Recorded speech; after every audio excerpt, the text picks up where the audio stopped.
Welcome to Telangana వెలుగు. నేను మీ రాజు. So ఇప్పటికీ మంత్రులతో కావచ్చు, తర్వాత ఇటు ఎమ్మెల్యేలతోటి, మంత్రులతోటి, అలాగే ఉన్నతాధికారులతోటి కూడా ఇటు రేవంత్ రెడ్డి గారు మొన్న జరిగినటువంటి స్థానిక సంస్థల ఎన్నికల గురించి కీలక రిపోర్ట్ కావచ్చు, ఎక్కడెక్కడ బలంగా ఉన్నాం, ఎక్కడెక్కడ బలహీనతగా ఉన్నాం అనే కీలక విషయాలు కూడా మాట్లాడి చర్చించుకున్నారు. దీనికి సంబంధించి అసెంబ్లీ రేపు జరగబోయేటువంటి 29 కావచ్చు అసెంబ్లీ 2 రోజుల అసెంబ్లీ సమావేశాలలో ఎంపీటీసీ జెడ్పీటీసీ ఎన్నికల గురించి అసెంబ్లీలను చర్చించిన తర్వాత, ప్రతిపక్షాలతో కూడా చర్చించిన తర్వాత ఎన్నికల పైన ఒక స్పష్టత ఇస్తామని చెప్పేసి కూడా మొన్న జరిగినటువంటి ప్రెస్ మీట్ లో చెప్పడం అనేది జరిగింది.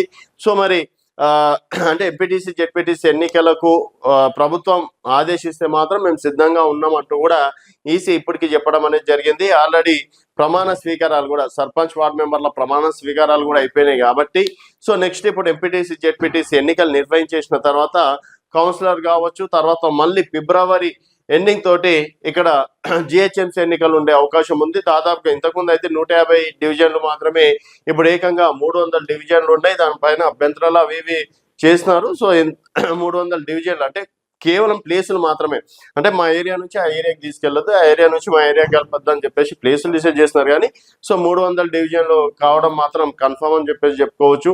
తర్వాత మళ్ళీ ఇటు ఎమ్మెల్సీ ఎన్నికలు కావచ్చు, ఈ విధంగా అంటే వరుసగా ఎన్నికలు ఉండడంతో సో ఎంపీటీసీ జెడ్పీటీసీ ఎన్నికలు కూడా జనవరిలోన జనవరి 26 తర్వాత, అంటే సంక్రాంతి తర్వాత అయినా సరే, లేకపోతే 26 తర్వాత అయినా సరే, ఎందుకంటే మళ్ళీ సంక్రాంతి తర్వాత 26 సంబంధించి అధికారులందరూ బిజీగా ఉండే అవకాశం ఉంటుంది. గణతంత్ర దినోత్సవం సందర్భంగా అధికారులు వారి ఏర్పాట్లు చేసుకునే అవకాశాలు ఉంటాయి కాబట్టి సో అప్పుడు బిజీగా ఉండే అవకాశం ఉంటుంది. సో జనవరి 26 తర్వాత మరి ఎంపీటీసీ జెడ్పీటీసీ ఎన్నికలకు సంబంధించి నోటిఫికేషన్ విడుదలయ్యే అవకాశం ఉంది.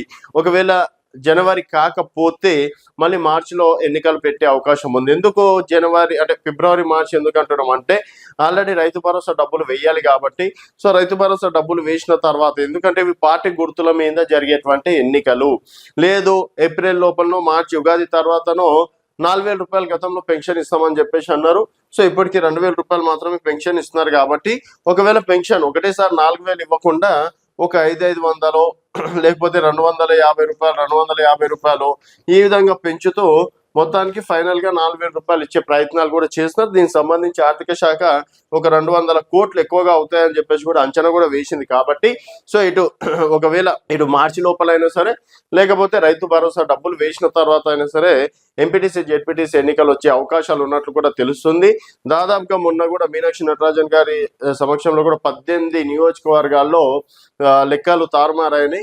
సో ఇప్పటికైనా సరే గ్రూప్ రాజకీయాలు పక్కన పెట్టి పార్టీ కోసం పని చేయండి. సో డెఫినెట్ గా పార్టీ కోసం పని చేస్తే రిజల్ట్స్ అనేది వస్తాయి, మీకు కూడా పదవులు వస్తాయని చెప్పేసి కూడా రీసెంట్ గా చిన్నట్టు కూడా తెలుస్తుంది.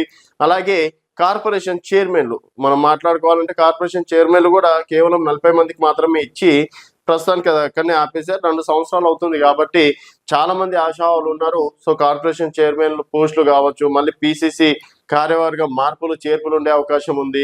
తర్వాత వర్కింగ్ ప్రెసిడెంట్లు దాదాపుగా 4-5 మంది అంటున్నారు. సో ఇవన్నీ ఉన్నాయి కాబట్టి సో వీటి లోపలనే అంటే పిసిసి కొత్త టీంతో పాటు కార్పొరేషన్ ఇచ్చిన తర్వాత ఎంపీటీసీ జెడ్పీటీసీకి వెళ్తే అప్పుడు రిజల్ట్ బాగా వచ్చే అవకాశం ఉంటుంది. ఎందుకంటే ఆశావాళ్ళు ఎవరైతే ఉంటారో డెఫినెట్ గా వారికి పదవులు వస్తాయి కాబట్టి రిజల్ట్ ఇంకా బాగా చూపించే అవకాశం ఉంటుంది, రిజల్ట్స్ మంచిగా వచ్చే అవకాశం ఉన్నట్లు కూడా ప్లాన్ చేసినట్టు కూడా తెలుస్తుంది. సో ఓవరాల్ గా చూసుకున్నట్టయితే మార్చ్ లోపలనే ఎంపీటీసీ జెడ్పీటీసీ ఎన్నికలు పూర్తయ్యే అవకాశాలు ఉన్నట్లు కూడా స్పష్టంగా అర్థమవుతుంది. చూస్తూనే ఉండండి తెలంగాణ వెలుగు.